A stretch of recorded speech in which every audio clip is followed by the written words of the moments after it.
Dear students, इस session में हम लोग डिस्कस करेंगे social determinants of environmental health.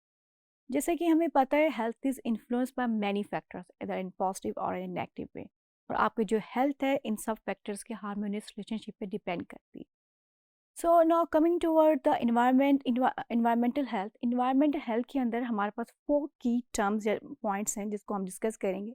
One is environment, one is ecological system, one is ecosystem and one is environmental health. So now coming toward the definition of environment. Environment क्या होती है? It refers to the complex of physical, chemical and biotic factors as climate, soil and living things that act upon an organism or an ecological community and ultimately determines its form and survival. That is known as the environment. जो आपके physical, chemical और biotic factors हैं जिसमें आपके पास climate है, आपका soil है, आपकी living things हैं, वो सारी जो हैं आपकी environment के अंदर include होती हैं। फिर जो नेक्स्ट इंपॉर्टेंट कंसेप्ट है वो है इकोलॉजिकल मॉडल। इकोलॉजिकल मॉडल क्या है? It's proposed that the determinants of health, environmental, biological and the behaviour interact and are interlinked over the life course of individual. अगर हम हेल्थ डिटर्मिनेंट्स को देखें तो हमारे पास 4 या 5 हेल्थ डिटर्मिनेंट्स हैं जो कि बहुत इंपॉर्टेंट होते हैं, जिसमें इंडिविजुअल आपका आ जाता है, जिसमें आपकी बायोलॉजी आ जाती है, आपका लाइफ़स्टाइल आ जाता है, बिहेवियर आ जाता है, आपके फिज़िकल और आपके एक्सटर्नल एनवायरनमेंट आ जाती है, आपका इंटरवेंशंस टू हेल्थ आ जाता है, हेल्थ केयर असेस आ जाता है। इसी तरह इकोलॉजिकल मॉडल डिपेंड कर रहा होता है आपके एनवायरनमेंट, बायोलॉजिकल और बिहेवियरल फैक्टर के इंटरेक्शन की वजह से आपस में वो डिपेंड करता है इकोलॉजिकल मॉडल। नेक्स्ट जो इम्पॉर्टेंट एक टर्मिनोलॉजी जो यूज़ होती है इन्वायरमेंटल हेल्थ में, that is known as the ecosystem. What is an ecosystem? An ecosystem is a dynamic complex of plant, animal, and microorganism communities and the non-living environment interacting as a functional unit. जो आपके आसपास आपके animals हैं, plants हैं या जो micro organism exist कर रहे हैं, उनकी जो आपस में इंटरेक्शन है वो as a functional unit, that is known as the ecosystem. Now coming toward the basic definition of environmental health, what is the environmental health? It addresses the physical, chemical, and biological factors external to the person and all the related factors impacting behavior. It encompasses control of environmental factors. The main aim of this environmental health is, like all others, to prevent the disease and to protect person from any harmful disease or harmful act or any other harmful things. ये जो हमारे पास एक figure आई है, ये हमें क्या show कर रही है? हमें ecological model of population health को शो कर रही है। अगर आप देखते हैं इसके अंदर तो हमारे पास इसमें काफ़ी लाइफस्टाइल फैक्टर आपका आ रहा है, आपका इंडिविजुअल फैक्टर्स आ रहा है, आपका सोशल फैक्टर्स आ रहे हैं और आपका जो है इन्वायरमेंटल फैक्टर जो है, these all are depending on the well being of a individual in the world और in the community and in the place where he और she is living. Environmental quality जो है, so one of the main aim of the environmental quality is that आपका जो 21st century का main M है कि आपको एक नीट एंड क्लीन इन्वायरमेंट दी जाए जो कि फ्री हो फ्रॉम एनी टॉक्सिन और फ्रॉम एनी डेंजरस या अनसेफ थिंग्स से आपको सेव करे, आपको प्रोटेक्ट करे।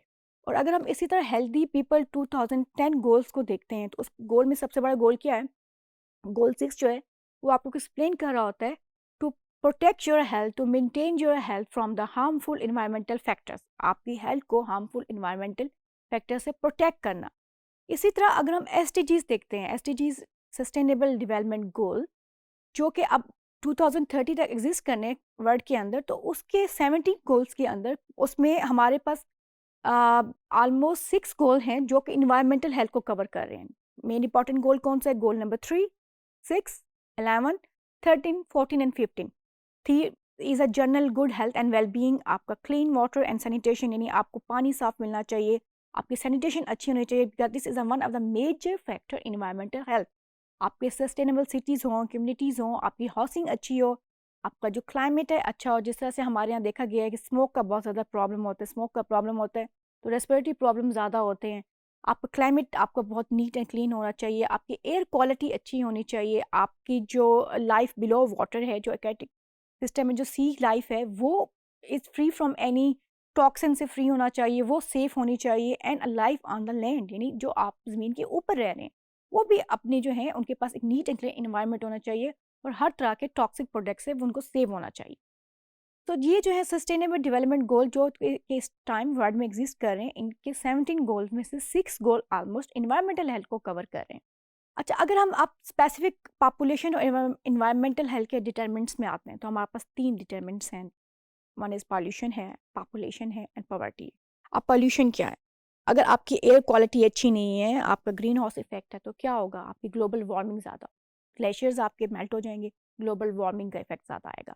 आपकी जो ओजोन लेयर है, जो आपको प्रोटेक्ट कर रही है from harmful ultra violet rays, वो डिप्लीट हो जाएगी। इसी तरह अगर हम पॉपुलेशन में आते हैं, तो अगर आप देखेंगे वर्ल्ड की जो पॉपुलेशन है, it's increasing day by day. बहुत ज़्यादा वर्ल्ड की पॉपुलेशन इंक्रीज हो रही है। वर्ल्ड की पॉपुलेशन इंक्रीज होने से क्या होगा? पॉल्यूशन इंक्रीज होगी बहुत ज़्यादा। आपका जो ट्रांसपोर्टेशन ज़्यादा होती है, आपको रिसोर्सेज ज़्यादा चाहिए होते हैं, ट्रांसपोर्टेशन ज़्यादा है तो स्मोक ज़्यादा होगी, आपके दूसरे इन्वायरमेंटल हैजर्ड ज़्यादा होंगे। ये it's one of the main factor of environment in pollution, जो इंक्रीजिंग पॉपुलेशन है वर्ल्ड के अंदर। थर्ड वन, पॉवर्टी, जो कि हर जगह पे एक बहुत बड़ा डिटर्मिनेंट है। अगर किसी भी हेल्थ को देखें तो इट्स अ मेन रोल जो है वो पॉवर्टी का होता है। मीन अगर आपके पास रिसोर्सेज नहीं है, आपके पास प्रॉपर इंफ्रास्ट्रक्चर नहीं है, और आप अपनी सारी फैसिलिटीज़ नहीं अवेल कर सकते, तो आपकी जो हेल्थ है वो भी उसके साथ इफ़ेक्ट होती है। तो देयर आर 3 पीस जो कि आपकी इन्वायरमेंट हेल्थ के अंदर इफ़ेक्ट कर रहे होते हैं: pollution, population and poverty. These are the 3 main determinants of the environmental health. अगर हम अब सिग्निफिकेंस ऑफ इन्वायरमेंट को देखते हैं, तो सिग्निफिकेंस में हमारे पास क्या आ रहा है जी? Exposure to potentially unsafe agents accounts for many of the forms of environmentally associated mobility and mortality. Mobility mortality क्या है? डिजीज़ एंड डेथ, यानी आपको डिजीज़ और डेथ से प्रिवेंट करना वो उन फैक्टर से जो कि इन्वायरमेंट की वजह से हो रहे हैं। अगर आप देखते हैं सर्टेन जो टॉक्सिक एजेंट्स हैं, जिस तरह माइक्रोब्स हैं, केमिकल्स हैं, पेस्टिसाइड्स हैं, आयोनाइजिंग रेडिएशंस हैं, वो आपकी हेल्थ पे इफ़ेक्ट कर रहे होते हैं। अब किस तरह से इफ़ेक्ट कर रहे होते हैं?